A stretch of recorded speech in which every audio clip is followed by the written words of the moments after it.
Hi guys! Kayo ba yung tipo na sobrang dami na ng utang? As in, patong-patong na yung inyong utang na nag-loan kayo, pagkatapos hindi nyo na talaga mabayaran, so nag-loan ulit kayo.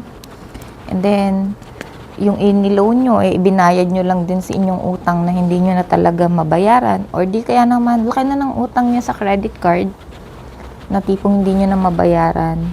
Tapos, yung sunod-sunod na yung mga notice na dumadating sa bahay nyo, galing sa bangko, kasi nga di nyo mabayaran yung inuutang nyo. Tapos, ayun, pataas na ng pataas yung interest. Kayo yung mga tipo na gusto na lang mamatay sa sobrang stress kasi wala na kayong maibayad. At syempre, dapat andito ka sa Korea. So, alam mo, kwento ko sa inyo yung experience ko. Hindi ko sariling experience to. Isa dun sa experience nung isa nating kababayan na sinamahan ko kahapon. Last time nakwento ko din sa inyo yun, pero hindi kasi natuloy. And kulang kasi basta hindi siya natuloy. So kahapon sinamahan ko ulit siya. Pumunta kami sa CCRS, Credit Counseling and Recovery Support Service. So yun yung tinatawag na Shinyong Hebok Hyophe. Basta yun yung office na tumutulong sa mga sa mga tao na talagang lubog na sa utang, na hindi na kayang makabayad sa mga utang nila sa sobrang laki na ng interest. Yung mga ganong cases. So, alam nyo, pag nasa ganong kayong situation, guys, huwag nyong isipin talaga na magpakamatay. Ang dami kasi ng ganon nagsisuicide nila kasi hindi na alam kung anong gagawin. Tapos may dagdag pa yung mga family sa Pinas na wala nang ginawa kundi humingi. Yung mga tipong ganon. So, pag may ganon palang mga sitwasyon, huwag kayong mawala ng pag-asa. Meron palang agency, government agency na tumutulong. So, yun nga yung CCRS.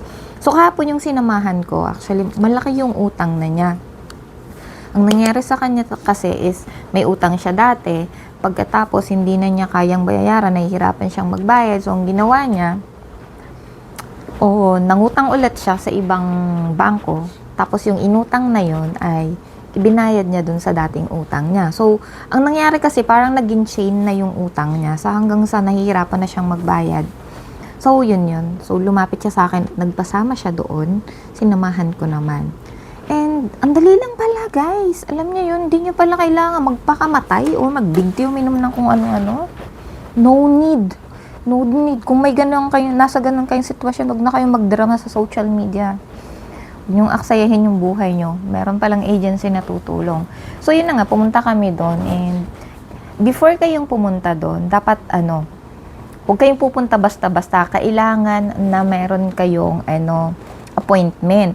Starting last year, September 1, kasi, hindi kayo nila i-entertain doon kung wala po kayong appointment. So, kailangan mag-set kayo ng appointment. So, pwede nyo yung open yung website nila or just open their apps. CCRS, hanapin nyo lang po, kulay orange yata yun. And then, mag-set kayo ng appointment bago kayo pumunta sa branch kung saan kayo malapit. And then, before kayo pumunta, since may appointment na kayo, diba? So, for counseling pa lang yung una. Minsan, kaya siyang matapos sa isang puntahan lang, minsan na hindi. So, before kayong pumunta doon, dalhin niyo po ang inyong alien registration card. Dapat alam niyo yung phone number niyo. Tapos, kumuha na po kayo in advance, 1 year na yung inyong yung transaction, yung pay slip niyo, yun, dalhin niyo na po yun. Dapat bawat buwan na sweldo niyo, isa, tapos with stamp ng inyong company. Yun lang yung dadalhin nyo doon. Tapos, yun. Pag naman, i-counsel nila kayo doon, tapos titingnan nila yung age. Actually, hindi siya pare-pareho yung support na binibigay nila kasi depende pa rin pala siya sa age. So, kung bata pa kayo, so doon kayo mapupunta doon sa youth. Basta yung credit support for youth. Medyo mas mahaba po yung mahaba or matagal yung duration kung kailan kayong magbabayad kapag bata pa kayo. Compare dun sa matatanda na kasi, syempre, hindi nyo alam kailan kayo mamamatay, di ba?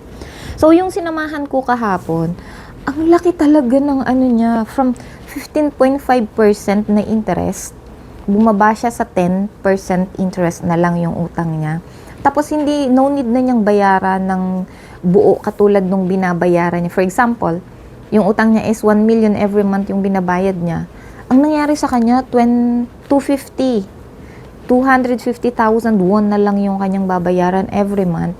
Tapos yung length humaba, naging 10 years. Imagine niyo yun, 10 years, 250.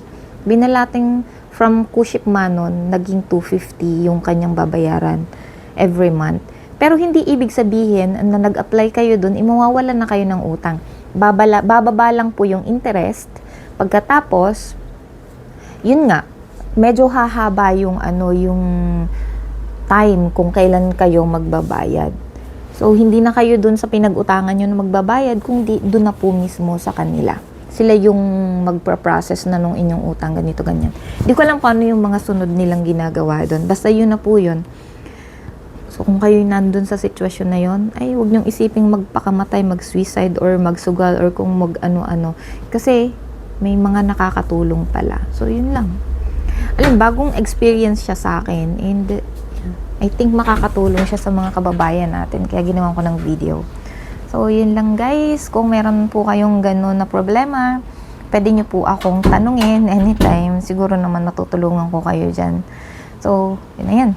Bye!